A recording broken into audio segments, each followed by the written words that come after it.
Il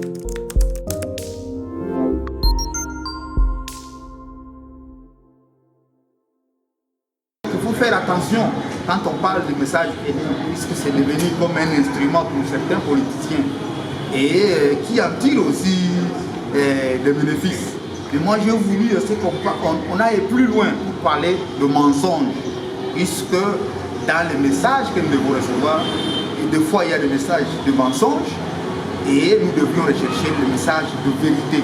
C'est seulement la vérité qui peut construire et non les mensonges. Or, la haine fait partie effectivement de ces mensonges-là. Nous le voyons, nous le vivons, puisque nous sommes tous habitants d'ici. Mais je vous l'ai dit que c'est devenu aussi un capital pour certains des politiciens et qui parlent de la haine pour de fois se victimiser en faveur des autres. Mais en général, voilà pourquoi moi j'aimerais qu'on puisse choisir le message de mensonge. Tout mensonge, partout où il provient, c'est destructrice. Donc il faut vraiment bannir le message des mensonges et plutôt cultiver le message de la vérité. Puisque quand on cultive le message de la vérité, y compris la haine, on doit la bannir. Quelles précautions doivent prendre les administrateurs des forats, des groupes de WhatsApp par rapport à ces messages-là? Non, c'est un problème de conscience. C'est un problème de conscience. Je venais de dire tantôt même aux journalistes. Vous avez le pouvoir. Quel pouvoir? C'est au travers de vous que nous connaissons nous avons la vraie information et la vraie vérité. Mais maintenant, si vous avez vendu votre conscience, peut-être en étant corrompu ou bien en étant partisan de quelqu'un, il ne vaut vraiment pas la peine. Vous le vendez positivement et pourtant il ne mérite pas, il est médiocre. À ce moment-là, votre conscience votre conscience n'a pas permis à ce que vous puissiez avoir la responsabilité de construire. Vous avez préféré effectivement vos intérêts personnels au détriment des intérêts publics. Voilà pourquoi effectivement vous ne devrez pas être journaliste n'importe qui. Vous devrez être des gens de grande conscience, puisque c'est vous qui détenez la vérité, qui véhiculez la vérité, qui fait la promotion de la vérité.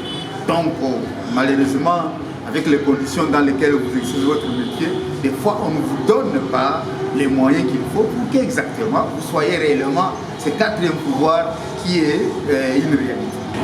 Puisque en majorité, ceux-là qui apportent ces messages-là de haine, c'est nous, les partis politiques. Mais allez comprendre comment sont organisés aujourd'hui les partis politiques. Ça ne relève pas de la mairie, ça ne relève pas de la province, ça relève de tous ceux-là qui instituent le parti politique dans leur rôle, dans leurs fonctions. Par exemple, aujourd'hui, on ne peut pas sanctionner un parti politique qui a véhiculé tel message puisque nous n'avons pas le pouvoir.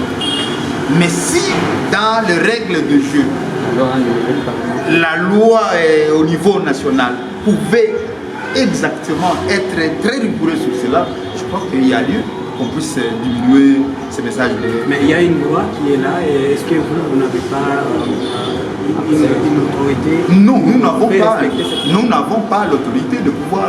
On ne peut pas, par exemple, suspendre un parti politique, puisque vous comprenez, ça n'est pas vraiment dans le haut. Et c'est l'implication de toute une machine, de toute la société. Et je crois qu'avec le temps, nous allons voir exactement comment nous pouvons nous organiser, notamment la société civile, monter au créneau. Par exemple, quand il y a un fléau, quand il y a par exemple tel parti ou telle personne qui est... Nous tous, la société, nous pouvons nous accompagner et chercher à éradiquer cela, avec l'accompagnement bien sûr des autorités. Le premier devoir, c'est à la population. Malheureusement, la population aussi a cru effectivement que ce sont les autres qui doivent faire à la place. Bientôt, nous allons maintenant vers les élections. C'est le seul moment où on donne aux citoyens, propriétaires de la société, le droit de pouvoir dire oui ou non, ou bien de pouvoir s'exprimer sur ce qui se passe dans sa société. Maintenant, comment il va s'exprimer en faisant les choix s'il ne connaît pas? Voilà pourquoi exactement on a commencé d'abord peut-être à vous interpeller, vous les journalistes. Vous savez, les rôles de pouvoir informer, vouloir savoir exactement où se trouve le degré de compréhension de ces citoyens qui va voter, pour qu'ils puissent voter bien. Puisque une seule voix peut contribuer à son bonheur et une seule voix peut contribuer à son malheur. Merci.